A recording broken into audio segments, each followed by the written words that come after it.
Hello friends and family from around the world. This is Mike with Morning Dew, daily events worldwide, and we are on April 21st, 2021. Welcome to another surviving day on the planet, and welcome to the Daily Dew, where we look at world weather, space weather, and everything else that is affecting humanity. We're starting out here looking at the sun, looking at most likely some incoming space weather.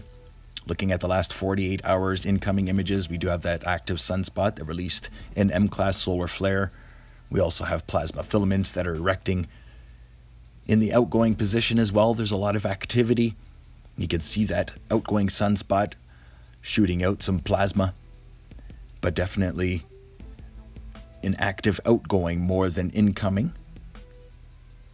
But I do believe the backside of the sun is very active compared to the front side. Looking at multi-spectrum here, you can see large plasma filaments stretching southern hemisphere. As well, Earth-facing coronal hole has now turned away, and our space weather is calm. But we do and are expecting a little bit of space weather from that solar flare that we observed, the M-class solar flare. It is on its way. Looking at the annual spiral here from ISWA. Real-time solar wind starting to calm down, 468 kilometers per second compared to over 550 kilometers yesterday. And you can see here, planetary K-index is low.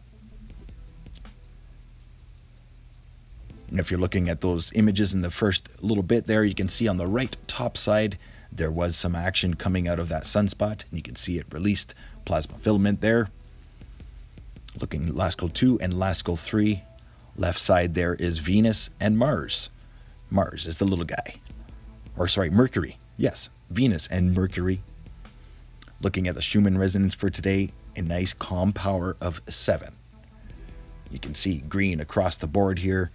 This is where we want to be. So stay calm, stay cool, stay frosty, and also stay warm during our ever-changing planet. Looking here, the last 24 hours for earthquakes. Most recently here, a 5.5 reported in San Antonio, Chile, 7-kilometer depth.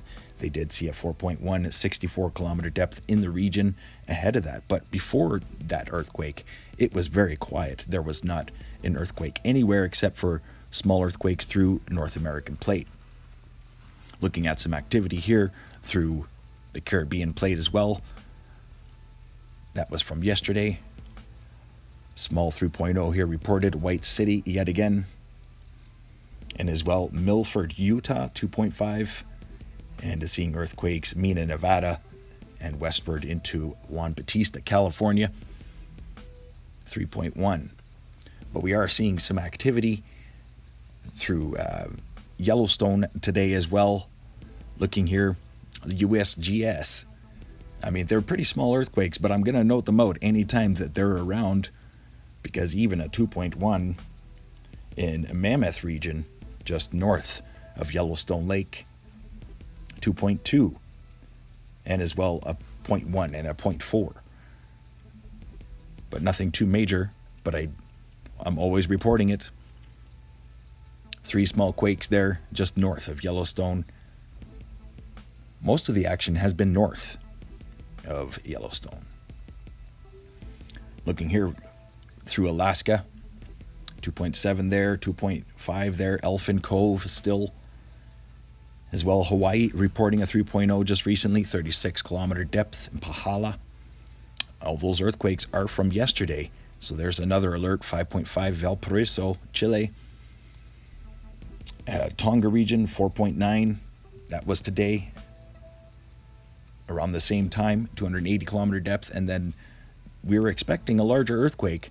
And there it is, a 5.5 Valparaiso, Chile. I thought it would be much larger than that. But we still could. This is like the calm before the storm, it feels like. You know what I mean? Having a look at the last 7 days for earthquakes, an awful lot of red starting to show up.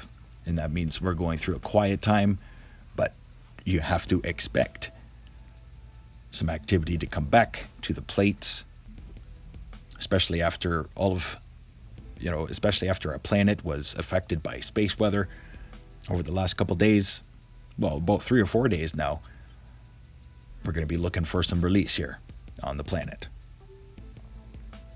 That's the last 7 days for earthquakes. Let's have a look at the Pacific Disaster Center here, noting out the most recent volcanoes being updated. And Sangay in Ecuador, Semeru, Indonesia, Popo in Mexico, Reventador in Ecuador, Volcano in Indonesia, Semisnopochnoi, United States, Aleutian Islands, Sabancaya in Peru, Pacaya in Guatemala, Fuego in Guatemala, Sufri, St. Vincent, of course, Era in Japan, Suwatanejima, Japan, Sakirajima, Ibu, Sinabung, Liwatolo, and one more, Shivelich. So that's about 16 volcanoes being updated for today, and very active through Guatemala with Pacaya and Fuego. We have 2 tropical storms to talk about. Typhoon Surigay is still alive, moving northward, and then we have one that is heading towards Africa, the east coast of Africa. Let's get to the 5-day forecast brought to you by Meteor-Earth, Meteo Mike, starting out here, home base Calgary, Alberta, as the roller coaster of temperatures continue. We're going to get some snow tomorrow night, and then most likely some snow in the long-range forecast for the start of the week. So here we're looking at the forecast, snow running through the foothills, falling through the foothills, mostly through southern Alberta. Could be some pretty heavy amounts through Lethbridge and along the border with the states. But then watching this long-range forecast for the start of the week for another system to develop and another low coming from the north and some pretty cold temperatures behind that. So yeah, we are not anywhere near spring. It gives us a little taste and a tease, but the jet stream is just not going to let it happen right now. That's right, Ontario saw snow this morning. I saw a lot of my friends' pictures on Facebook. Woke up to a nice layer of snow and it melted quick, but you're going to have the same thing, roller coaster of temperatures, and then most likely see some really warm temperatures with this low pressure system coming out of the Gulf and throughout the United States. Heads up, Alabama, Georgia, Florida into Carolina states, extreme weather from Saturday into Monday, and then that system will be moving eastward up the coast into the Atlantic, overlooking the Atlantic Ocean.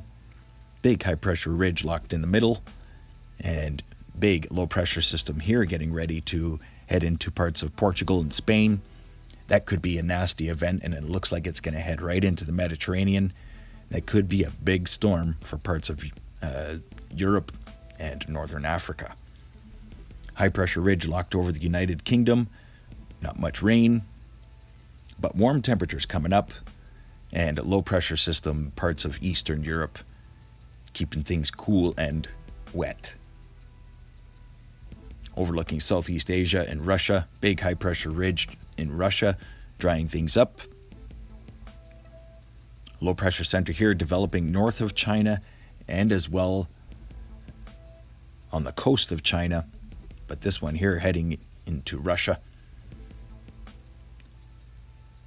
The path of Typhoon Surigay, who is now downgraded to, I believe, a Category 2 tropical storm. Overlooking Malaysia, Indonesia. A little bit of relief this week when it comes to daily evaporation rains, your monsoon rains. Australia, northern regions, watch for coastal rains. Cooler temperatures hanging about. Down under, we pretty much watch for no sun for the next few days through parts of New Zealand. Low pressure system after low pressure system spinning in the southern hemisphere, affecting them. Overlooking Hawaii, high pressure ridge over you guys, going to keep you dry for a few days. And then watch as this low pressure system heads into the border with Canada and the US, affecting Vancouver, Washington, and then southward into California.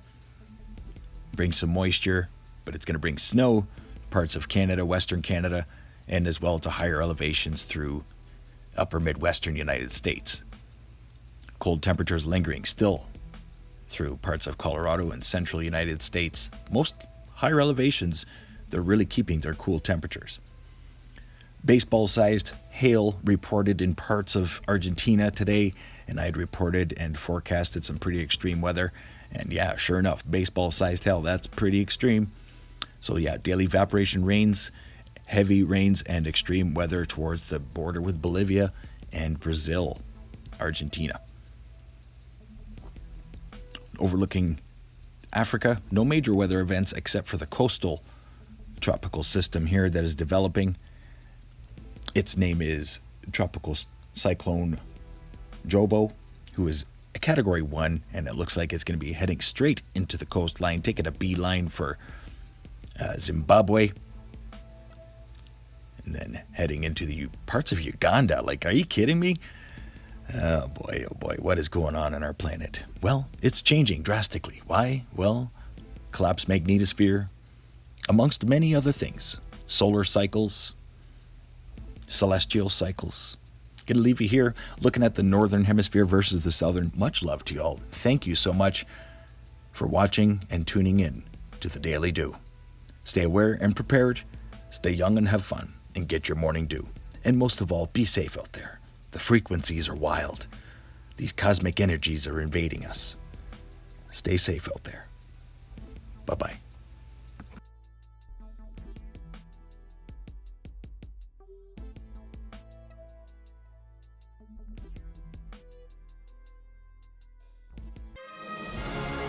If you enjoyed today's video, please hit that like button, subscribe, share with your friends and family from across the world.